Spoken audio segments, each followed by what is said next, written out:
Praise the Lord. கர்த்தருக்கு ஸ்தோத்திரம். தேவனுக்கு மகிமையுண்டாக. தேவனுடைய பிள்ளைகளே, தேவனுடைய வார்த்தை வெளிப்படும் நேரத்தில் தேவன் தாமே நமக்கு அநேக வார்த்தைகளை கற்றுக் கொடுக்கிறார். நம்ம ஒவ்வொரு நாளும் வேதத்தை படிக்கும்போது நாம் தேவனுடைய வார்த்தைகளை பிடித்துக்கொண்டு தேவன் மேலே நம்பிக்கை வைக்க வேண்டும். இன்றைக்கி அநேக விதமான காரியங்களை நம்பிக்கை வைத்து கொண்டிருக்கீங்க. ஆனால் நான் சொல்கிறேன், தேவனுடைய பிள்ளைகளே, தேவனுடைய வார்த்தை சொல்கிறது நீங்கள் அவர் மேலே நம்பிக்கை வைக்க வேண்டும். நாம் அவர் மேலே நம்பிக்கை வைக்கும்போது அவர் நம்மளை உயர்த்த வல்லவராக. நீங்கள் வைக்கக்கூடிய ஒவ்வொன்றும் ஒரு நாள் உங்களை விட்டு போய்விடும். அப்போ தேவ பிள்ளைகளாக இருக்க நாம் தேவனை சார்ந்து கொண்டு தேவனுக்காக வாழ வேண்டும். யோபின் புத்தகத்தில் நீங்கள் வாசிக்கும் போது யோபு 31:24 நீங்கள் வாசிங்க. நான் பொன்னின் மேல் என் நம்பிக்கையை வைத்து தங்கத்தை பார்த்து நீ என் ஆதரவு என்று நான் சொன்னதும்.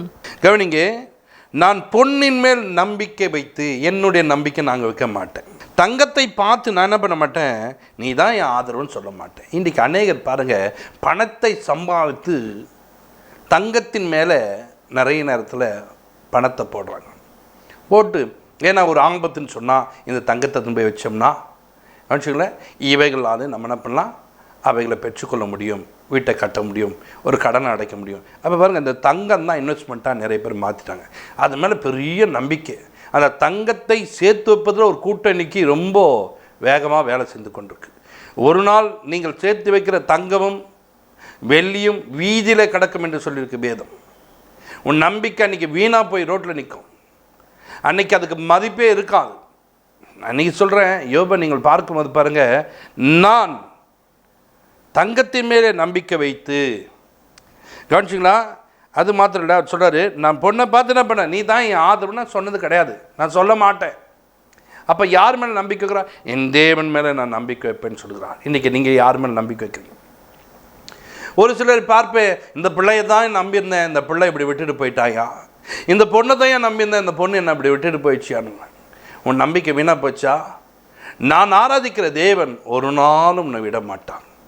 வேதத்தில் ஒரு கூட்டத்தாரை நீங்கள் பார்க்கலாம், தேவன் மேலே அப்படி நம்பிக்கை வைக்கிறாங்க. நான் ஆராதிக்கிற தேவன் எங்களை தப்புவிக்க வல்லவர் என்று சொல்லி அவர் மேலே நம்பிக்கை வச்சார். அந்த நம்பிக்கை வைத்தவர்களுக்கு தேவன் என்ன பண்ண தெரியுமா? அப்படியே விட்டுவிடல, அவங்க 7 மடங்கு அக்கினி கூட்டினாலும் அந்த அக்கினி அவர்களை பேலன்ஸ் செய்ய முடியாமல் போயிட்டு. அக்கினிக்கு அவ்வளோ பெரிய பேலன், அது யார் போனாலும் யார்கிட்ட இருந்தாலும் அதை பற்றியடை வச்சிடும், உன்னலமாக்கிடும். ஆனால் நம்பிக்கை உள்ளவர்கள் மத்தியில் அந்த அக்கினிக்கு பேலன்ஸ் செய்ய முடியாமல் போய்விட்டது. காரணம், அவர்கள் தேவாதி தேவன் மேலே நம்பிக்கை வைத்தார்கள். நாங்கள் ஆராதிக்கிற தேவன் எங்களை தப்புவிக்க வல்லவர் என்று நம்பிக்கை வைத்தார்கள். இன்றைக்கு தேவ ஜனமே நிறைய பேர் பாருங்கள், யார் மேலே நம்பிக்கை வைத்து. கடந்த நாட்களில் ஒரு பொண்ணு மேலே நம்பிக்கை வைத்து அந்த குடும்பத்தார் வாழ்ந்து கொண்டாங்க. அந்த பொண்ணு தான் சம்பாதித்து போட்டுருந்துச்சு.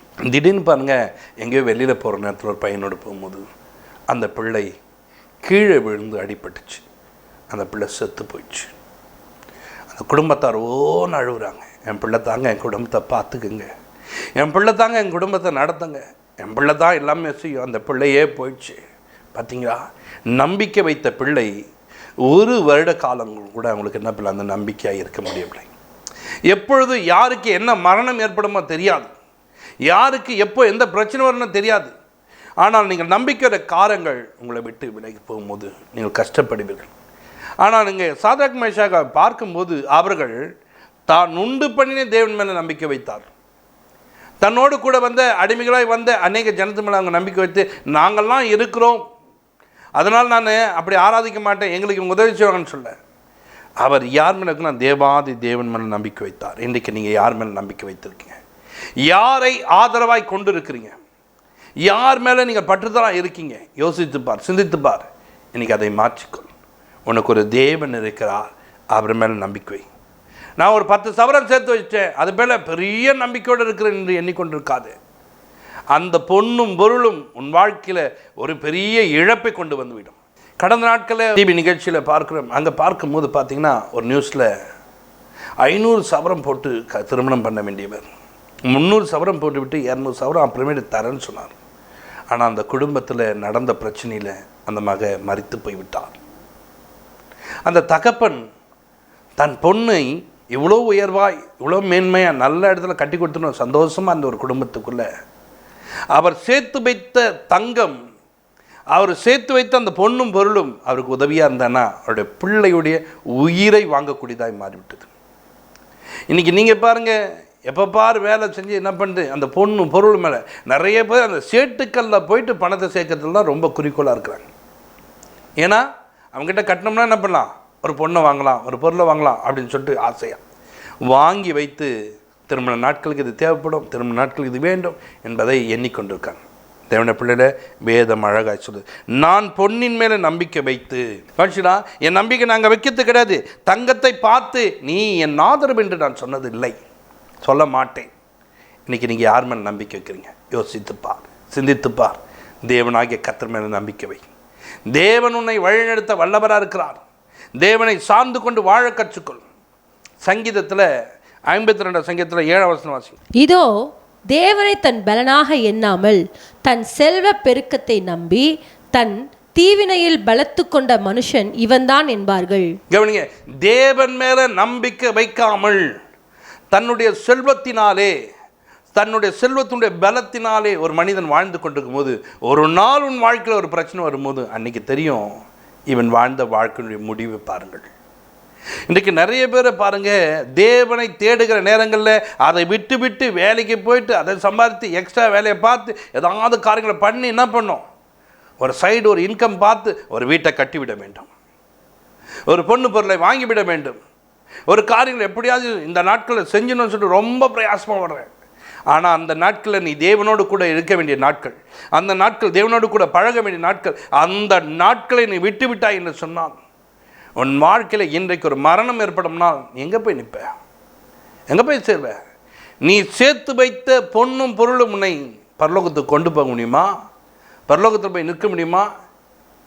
இன்றைக்கும் தேவ ஜனங்களே, இப்படியாப்பட்ட நல் வார்த்தைகளை வேதம் எழுதி வைத்திருந்தாலும், வேதத்தில் சொல்லப்பட்டிருந்தாலும், இவைகளை கேட்டும் கேட்காதல் போல அப்படியெல்லாம் நம்மளால் வாழ முடியுமா? இது இருக்கிறதுனால தான் ஒருத்தன் மதிக்கிறான், இது இருக்கிறதுனால தான் ஒருத்தன் என்னை கனமாக பார்க்குறான்னு சொல்லிட்டு கனகனமாக கழுத்தில் மாட்டின்னு போகிறேன். அந்த கனமானதை பிடிச்சி இழுக்கும் போது அந்த செயின் மட்டும் அறல, கூட சேர்ந்து உன் கழுத்தாக இருந்து போய் உயிரை விட்டவர்கள் அநேகர். தேவஜனமே, அவர்கள் சேர்த்து வைத்த பொன்னும் பொருளும் அவர்களுக்கு உயிருக்கு இன்றைக்கி பாதுகாப்பற்று போகிறோம். இன்றைக்கி ஆண்டவருடைய பிள்ளைகளாக இருக்கிற நீ, அங்கே வேதம் அழகாய் சொல்லுகிறது பாருங்கள், அதை வாசி. இதோ தேவனை தன் பலனாக எண்ணாமல், கவனிங்க, தேவனை தன்னுடைய பலனா எண்ணாமல் தன் செல்வ பெருக்கத்தை நம்பி. எதை நம்புறானா? செல்வ பெருக்கத்தை நம்புகிறான். செல்வத்துடைய பெருக்கத்தை நம்பி, என்கிட்ட பாருங்க, முதல்ல 1 லட்சம் வச்சிருக்க, 2 லட்சம் 4 லட்சம், ஒரு பெரிய நம்பிக்கை அதுக்குள்ள வளர்த்துக் கொள்றான். அந்த நம்பிக்கை உள்ளவனான் மாறுகிறான். என் செல்வம் எனக்கு இப்போ நிறைய ஆயிடுச்சு, ஒரு வீடு இருந்து இப்போ 4 வீடு இருந்து வாடகை வருது, இன்னைக்கு நான் நல்லா இருக்கிறேன், எனக்கு என்ன பண்ணுது, நிறைய நகைகள் இருக்கிறது, இப்போ ஒன்றெல்லாம் என்ன, இப்போ ஒரு 50 சவரம் சேர்த்து வச்சுருக்கிறேன், என் பேங்க் பேலன்ஸை பாருங்கள்.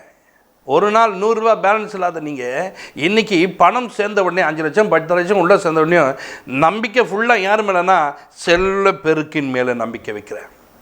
இந்த செல்வ பெருக்கு தான் உன் ஜீவனுக்கு இன்றைக்கி என்ன பண்ண தெரியுமா, இன்றைக்கி உனக்கு எதிரியாக மாறப்போகுது. நீங்கள் வாழ முடியாதபடிக்கு மாறக்கூடிய காரியங்கள். இன்றைக்கு உன் நம்பிக்கையை தேவன் மேலே வைத்துவிடு, தேவனை சார்ந்து கொள், தேவனை அண்டிக்கொள். அதனால தான் யோபெல்லாம் பாருங்கள், நம்பிக்கையை தேவன் மேலே வைத்ததுனால தான் இழந்ததை எல்லாம் திரும்ப பெற்றுக்கொண்டார்கள். இன்றைக்கி நீ யார் மேலே நம்பிக்கை வச்சுருக்குன்னு பாருங்கள்.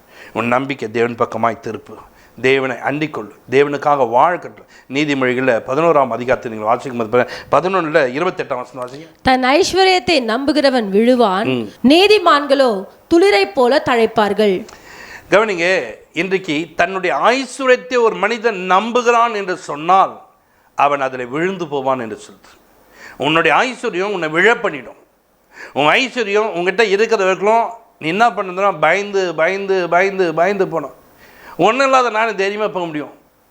எல்லாவற்றையும் உடையவர்கள் நீங்கள் பயந்து தனியாக போக முடியுமா? ஏங்க, நான் இந்த பொண்ணும் பொருளை ஒன்றும் போடலன்னு சொல்லிட்டு நீங்கள் போனீங்கன்னா கூட உங்களை பிடிச்சி வச்சுக்க, ஒரு பணக்காரன் அவனை பிடிச்சி வச்சுக்கணும்னா இவன் வீட்டில் என்ன பண்ணலாம், ஃபோன் பண்ணோம்னா இவனுக்காக என்ன பண்ண இவ்வளோ பணங்களை கொடுப்பார்கள். ஏன்னா இவன் சேர்த்து வைத்திருக்கான். நீங்களும் நானும் போனோம் வச்சுங்களேன், அவனை பார்த்துன்னு சொல்லுவான், ஐயோ இவங்ககிட்டலாம் ஒன்றுமே இல்லைங்க, இவனை என்னத்துக்கு பிடிச்சிருக்கேன், இவனை அடிச்சு தோற்றுணும், நம்மளை பிடிக்கூட மாட்டாங்க. ஏன் தெரியுமா? இன்றைக்கு நிறைய பேர் இந்த ஐஸ்வர்யத்தின் மேலே பெரிய நம்பிக்கை வைத்திருக்காங்க. நீதிமானோ எப்படிப்பட்டவனா மாறுறானா, அவன் துளிர்க்கக்கூடியவனாய் மாறுகிறான். அதனால தான் வேதம் அழகாக சொல்ற, நீதிமான் பனையை போல செழித்து லீபனுள்ள கேதுரை போல வளருவான்னு சொல்லிட்டு அவர்கள் செழிக்கக்கூடியவராக இருக்கிறாங்க. தேவன் மேலே நம்பிக்கை வைக்கிற மனிதனுடைய வாழ்க்கை செழிக்கும். அப்போ பொண்ணு மேலே பொருள் மேலே அது பட்டு போகும், அது வளர்ந்தது மாதிரி தான் தெரியும். அது பாருங்கள், வளர வளர வளர பொண்ணு பொருள் அப்படி வளர வளர கூட இருக்க சொந்த பந்தம் எல்லாம் உன்னை விட்டு விலை போயின்னு இருக்கும். அன்றைக்கி பார்த்தா உன் வீட்டில் 100 பேர் இருந்தவன் இன்றைக்கி யார் இருப்பான் பார்த்தீங்களா? நீ செல்வ பெருக்கு வரும்போது நாய் இருக்கும் வீட்டில், கேட்டில் ஒரு வாட்ச்மேன் இருப்பான். சொந்த பந்தம் எதுவுமே வராது, யாருமே உள்ளே வர்றதுக்கு அனுமதி கிடையாது. ஏன்னா அவனுக்கு பாதுகாப்பு ஏற்றமா அந்த நாய் தான், வாட்ச்மேன் தான். தேவ பிள்ளைகளை நிறைய பேர் நிறைய நேரங்களில் நீதிமான் துளிர்ப்பான் என்பது துளிர்ப்பு இல்லாதபடிக்கு பட்டு போகிற ஒரு காரியங்களாக மாறுகிறார்கள். யார் மேலே நம்பிக்கை வைக்கிற, யாரை தேடுற, யாரை சார்ந்து கொள்கிற? இன்னைக்கு அன்றாகிய இயேசுவை நான் தேடுகிறேன்ப்பா, உம்மை சார்ந்து கொள்கிறேன்ப்பா, உம்மை நம்புகிறேன்ப்பா. நீ வைத்திருக்க பொண்ணும் பொருளும் உனக்கு சுகத்தை தராது. நான் நம்பிக்கை வைக்கிற இயேசு எனக்கு சுகத்தையும் பலத்தையும் தர வல்லவராக இருக்கிறார். உன் வாழ்க்கையில் இன்றைக்கு படுத்து கொண்டிருக்கையா? இந்த இயேசு மேலே இப்பொழுது நம்பிக்கை வை. இயேசுவே, என்னுடைய பொண்ணு பொருள் மேலே நம்பிக்கை வைக்கல, என் பிள்ளைகள் மேலே நம்பிக்கை வைக்கல, என் சொத்து சுகம் மேலே நம்பிக்கை வைக்கல. உம்மை நம்புகிறேன் ஆண்டவரே, உம்மை நம்புகிறேன் ஆண்டவரே. நீர் என்னை ஆசீர்வதிங்கப்பா, நீர் என்னை நடத்தும் என்று கேளுங்க. அநேகர் பாருங்க, சொத்து சுகங்களை வைத்தவர்கள் சரீரத்தில் திடீர்னு ஒரு பிரச்சனை வந்தவனையும் ஆற்றல் தேடி போனால் அது சின்ன பிரச்சனை வந்தால் அது பெரிய பிரச்சனையாக மாறுகிறது. அந்த பிரச்சனை உங்கள் வாழ்க்கையில் சுகத்தை கொடுக்காது, பலத்தை கொடுக்காது. உன்னுடைய பணத்தை வைத்து அதை வாங்க முடியுமா? வாங்க முடியாது. இன்றைக்கி தேவ பிள்ளைகளே, நான் தேவனை சார்ந்து கொள்கிறேன், நான் தேவனை நம்புகிறேன், என் தேவன் எனக்கு உதவி செய்வார்னு அவரை சார்ந்து கொள்ளும் போது உங்கள் வாழ்க்கையில் நீங்கள் இழந்ததை பெற்றுக்கொள்ள முடியும். உங்கள் வாழ்க்கை அற்புதமாய் நடக்கும். கடந்த நாட்களில் ஒரு தம்பியை பார்த்தேன், அவருக்கு ஒரு சின்ன காரியம் நடந்தது. திடீர்னு என்று மயக்கம் அடித்து விழுந்து விட்டார். அவரை ஒரு ஹாஸ்பிட்டலில் கொண்டு போய் சேர்த்தார்கள். அங்கேருந்து பாண்டிச்சேரிக்கு அனுப்பிச்சிட்டாங்க. அந்த பாண்டிச்சேரிக்கு போனோம், அங்கே சொல்லிட்டாங்க 2 கிட்னி ஃபெயிலியர் ஆயிடுச்சு, இவருக்கு சுகம் இல்லை, இவருடைய காரியங்களை மாற்றணும், நீங்கள் என்ன பண்ணுங்க மெட்ராஸ் ஜிஹெச்சுக்கு போகணும்னு எழுதி கொடுத்தாங்க. ஏன்னா அங்கே போய் நீங்கள் எழுதி போட்டிங்கன்னா அங்கே உங்களுக்கு கிட்னி கிடைக்குன்ட்டு. அவ்வளோ பிரயாசப்பட்டு ஓடி வராரு. உடனே கிடைச்சிடுமா? கிடைக்காது. அவருடைய சூழ்நிலை எப்படி இருக்குது? மயிலாப்பூர் பகுதியில் ஒரு அம்மா இருக்கிறாங்க. அந்த அம்மாவுக்கு 2 கிட்னியும் ஃபெயிலியர். அந்த அம்மா இயேசு ஃபோட்டோவை பார்த்து கோஸ் ஹாஸ்பிட்டலில் வேலை செய்கிறாங்க. அவங்க கிட்னி ஃபெயிலியர் 2. அந்த அம்மா இயேசு ஃபோட்டோ ஒன்று மாட்டிருக்கு. அதை பார்த்துட்டு, ஏசப்பா நீர் எனக்கு சுகம் தருகிறப்பா, எனக்கு சுகம் தாரும் இயேசுவேன்னு சொல்லிட்டு அவரை பார்த்து நம்பி அவரிடத்துல வேண்டுதல் செய்தார்கள். அது மாத்திரம் அந்த ஃபோட்டோவை வைத்துக்கிட்ட எடுத்து வச்சுக்குவாங்க. எடுத்து வச்சுன்னு எனக்கு சுகம் தாங்க சுகம் தாங்க. இன்றைக்கி அந்த 2 கிட்னியும் வேலை செய்தான். நான் அவங்க சொல்கிறாங்க, ஐயா யூரின் நல்லா போவீங்க நான், ஏன்னா எனக்கு எந்த பாதிப்பும் இல்லை, நான் திடகாத்திரமாக இருக்கிறேன். இப்போ இந்த 5 வருட காலமாக நல்லா இருக்கிறேன்ட்டு. கவனிங்க, ஆப்ரேஷன் பண்ணலை, ஹாஸ்பிட்டல் போல, பழுதானவைகளை சீர்படுத்துகிற தேவன் அவளுக்கு உதவி செய்தார். நீங்கள் இந்த பொண்ணின் மேலே பொருளின் மேலே நம்பிக்கை வைக்கிறீங்க, அவங்களோ நம்மை உண்டாக்கின தேவன் மேலே நம்பிக்கை வைத்தார்கள். ஏசப்பா எனக்கு நீங்கள் உதவி செய்யுங்கப்பா, என்னை நீங்கள் நடத்துங்கப்பான்னு சொல்லிட்டு கேட்டாங்க. அந்த சரீரத்தில் புது சுகத்தையும் பலத்தையும் கற்றுக் கொடுத்து ஆசீர்வதித்தார்.